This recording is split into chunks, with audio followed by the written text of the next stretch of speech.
22 ફેબ્રુઆરી બાદ રાજ્યમાં વાતાવરણમાં પલટો આવશે. અંબાલાલ પટેલે કમોસમી વરસાદની આગાહી કરી. સૌરાષ્ટ્ર કચ્છમાં કમોસમી વરસાદની શક્યતા વ્યક્ત કરવામાં આવી. ઉત્તર ગુજરાત અને દક્ષિણ ગુજરાતમાં વરસાદી માહોલ રહેશે.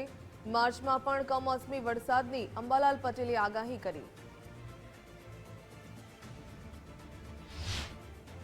તારીખ 17 થી 18 આસપાસ એક લો પ્રેશર બનવાની શક્યતા રહે છે લંકાના ભાગ તરફથી, અને ધીરે ધીરે તે ભારતના તટીય ભાગોમાં આવતા દક્ષિણ પૂર્વીય તટીય ભાગોમાં તારીખ 24 સુધી આવવાની શક્યતા રહે છે. એટલે તારીખ 24 થી લગભગ ત્યાંની અસર જો અરબ સાગરમાં પણ થઈ જવાની શક્યતા રહે છે.